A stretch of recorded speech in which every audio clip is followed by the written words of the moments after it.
कौन सा sample paper सबसे अच्छा सैंपल पेपर है मार्केट में? ओसवाल के नाम से दो है, अरिहंत है, फिर एडुकार्ट है, बहुत सारे सैंपल पेपर है। यदि आपने परचेज कर लिया तो ठीक है, कुछ कहा ही नहीं जा सकता। यदि नहीं परचेज किया है तो कुछ मिनट के लिए रुक जाइए और पहले विचार कीजिए। 5 पॉइंट याद रखने हैं।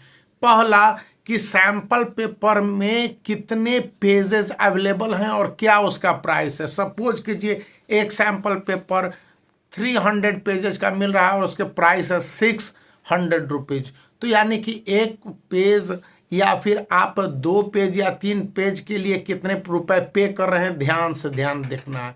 कई सैंपल पेपर ऐसे होते हैं जो काफ़ी फ्लैशी होते हैं, 200 पेजेज होंगे लेकिन एक्चुअली उसमें 150 पेज या 125 पेज ही होते हैं। तो ऐसे सैंपल पेपर को अवॉइड करने हैं।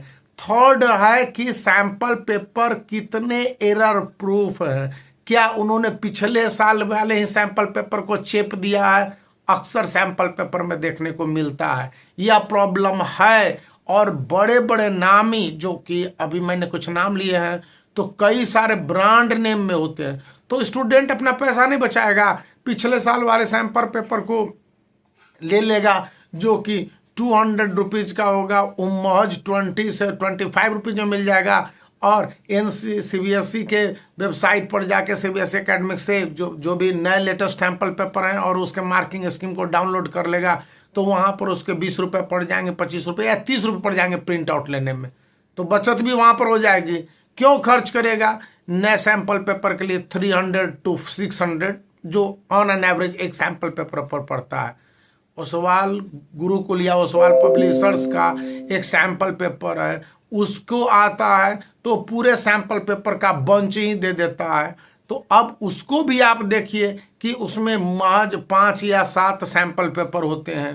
तो वो भी काफ़ी उपयोगी हो सकता है यदि स्टूडेंट सस्ते में चाहे तो। ओसवाल पब्लिशर्स का ओसवाल बुक्स के सैंपल पेपर में बहुत सारे पेजेस तो होते हैं, लेकिन उसमें से काम के पेजेस कितने होते हैं जरा से एक बार स्लिप खोल के फाड़ के तो देखने को नहीं देगा, लेकिन आपके दोस्त ने खरीदा होगा तो देख लीजिएगा। इसी तरह से सैंपल पेपर खरीदने के सबसे लास्ट लेकिन इम्पॉर्टेंट टिप्स या ट्रिक्स है जो बेस्ट एवर सैंपल पेपर को डिसाइड करता है CBSE class 10th and class 12th दोनों के लिए, कि क्या उस सैंपल पेपर में रिलेवेंट कॉम्पिटेंसी बेस्ड क्वेश्चंस, फिर objective type question, short answer question, long answer question, very long answer questions को कैटेगराइज करके उसके आंसर दिए गए हैं। बहुत सारे क्वेश्चंस के आंसर इतने लंबे होते हैं जितने के वर्ड लिमिट होते ही नहीं है। CBSE बोर्ड में जो लॉन्गेस्ट एवर क्वेश्चन है class 10th and class 12th में, वो लैंग्वेज और लिटरेचर पेपर में है,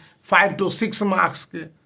तो उससे ज़्यादा देने ही कहाँ है। और जो सोशल स्टडीज का सैंपल पेपर है तो उसको भी देखने हैं कि कौन से इंपॉर्टेंट चैप्टर को हाईलाइट किया गया है। बिना इंपॉर्टेंट चैप्टर हाईलाइट किए हुए आप सैंपल पेपर खरीद के फेर में फंस जाने वाले हैं। यदि फंस गए हैं तो क्या ही किया जा सकता है, नहीं फंस गए तो इस चैनल पर बने रहिए। आपको आने वाले वीक से प्रैक्टिस सब जितने भी सैंपल पेपर हैं सभी के लगभग क्वेश्चंस को करवा दिए जाएंगे विथ PDF। तो बने रहने, वीडियो को लाइक करना, चैनल को शेयर करना, सब्सक्राइब करना याद रखना।